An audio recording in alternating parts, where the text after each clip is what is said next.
The Teaching of Vimalakīrti. Chapter 2. Inconceivable Skill in Liberative Art. At that time, there lived in the great city of Vaishali a certain Lichavi, Vimalakīrti by name.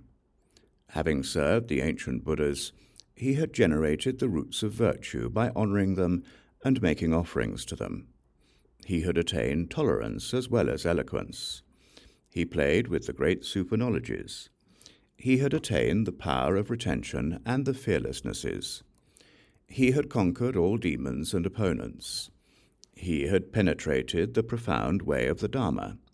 He was liberated through the transcendence of wisdom. Having integrated his realization with skill in liberative art, he was expert in knowing the thoughts and actions of living beings. Knowing the strength or weakness of their faculties, and being gifted with unrivaled eloquence, he taught the Dharma appropriately to each. Having applied himself energetically to the Mahāyāna, he understood it and accomplished his tasks with great finesse. He lived with the deportment of a Buddha, and his superior intelligence was as wide as an ocean. He was praised, honored, and commended by all the Buddhas, and was respected by Shakra, Brahma, and all the Lokapalas. In order to develop living beings with his skill in liberative art, he lived in the great city of Vaishali. His wealth was inexhaustible for the purpose of sustaining the poor and the helpless. He observed a pure morality in order to protect the immoral. He maintained tolerance and self-control in order to reconcile beings who were angry, cruel, violent, and brutal. He blazed with energy in order to inspire people who were lazy. He maintained concentration, mindfulness, and meditation in order to sustain the mentally troubled. He attained decisive wisdom in order to sustain the foolish. He wore the white clothes of the layman, yet lived impeccably like a religious devotee. He lived at home, but remained aloof from the realm of desire, the realm of pure matter, and the immaterial realm. He had a son, a wife, and female attendants, yet always maintained continence. He appeared to be surrounded by servants, yet lived in solitude. He appeared to be adorned with ornaments, yet always was endowed with the auspicious signs and marks. He seemed to eat and drink, yet always took nourishment from the taste of meditation.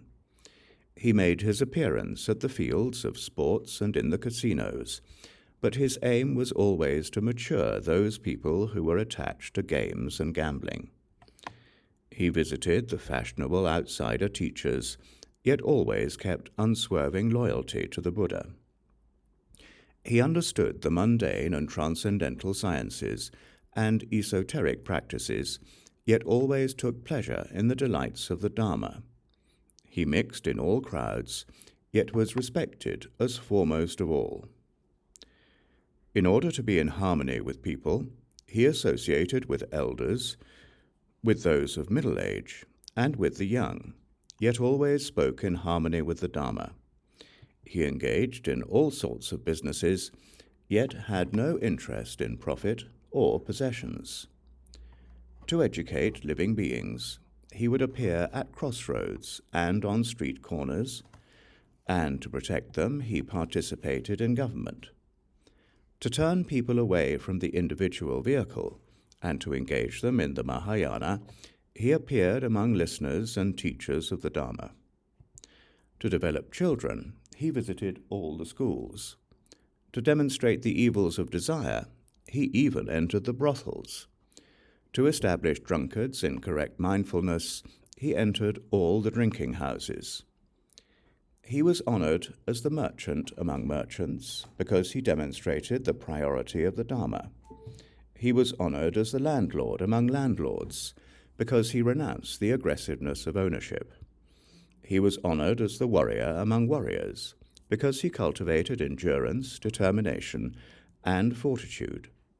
He was honored as the Brahmin among Brahmins because he suppressed pride, vanity, and arrogance. He was honored as the official among officials, because he regulated the functions of government according to the Dharma. He was honored as the prince of princes, because he reversed their attachment to royal pleasures and sovereign power. He was honored as a chamberlain in the royal harem, because he brought the young ladies to spiritual maturity. He was compatible with ordinary people, because he appreciated the excellence of ordinary merits. He was honored as the Shakra among Shakras, because he showed them the temporality of their lordship.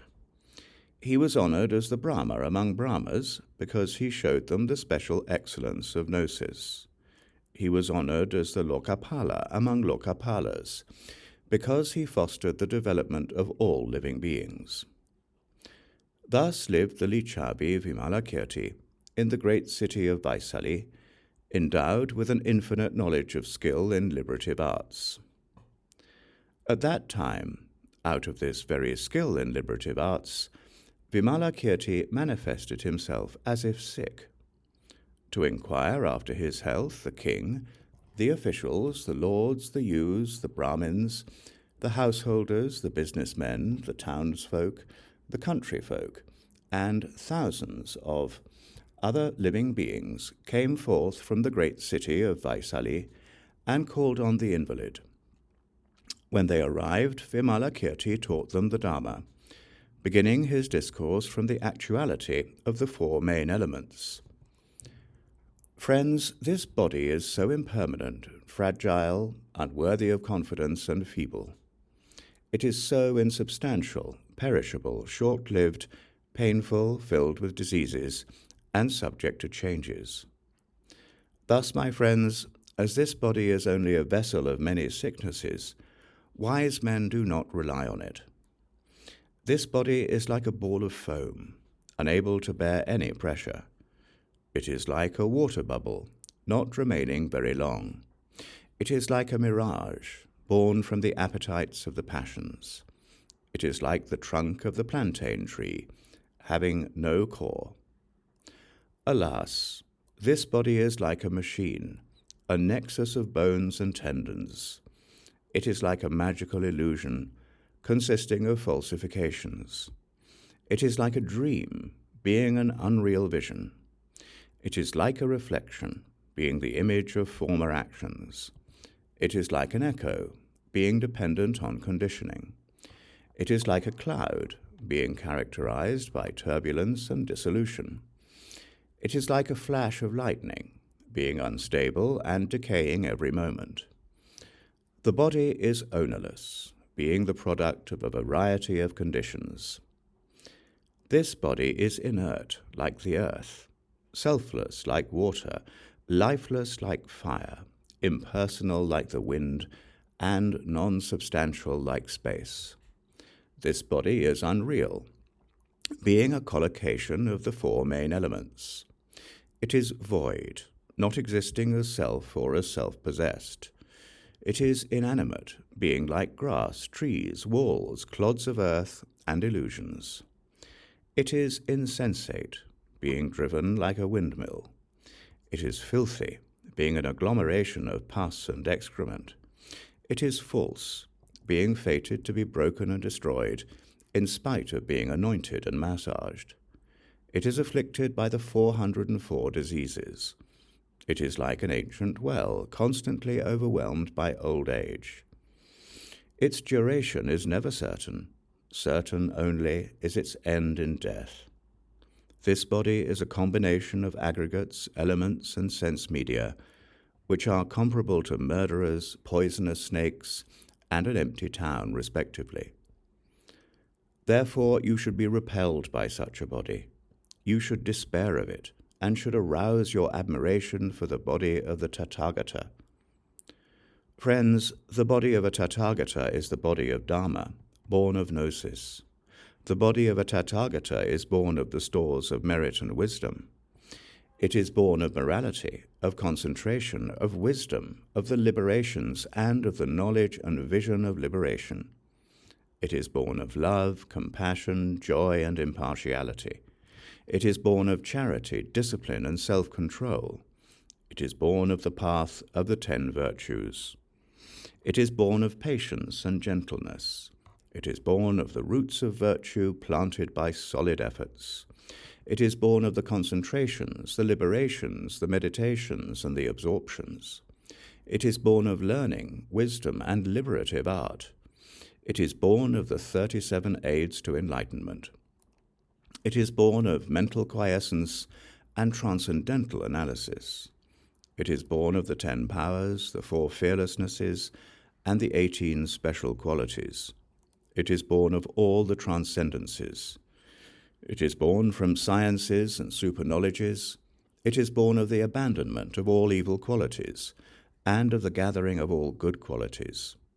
It is born of truth. It is born of reality. It is born of conscious awareness. Friends, the body of a Tathagata is born of innumerable good works. Towards such a body you should turn your aspirations, and in order to eliminate the sicknesses of the passions of all living beings, you should conceive the spirit of unexcelled, perfect enlightenment.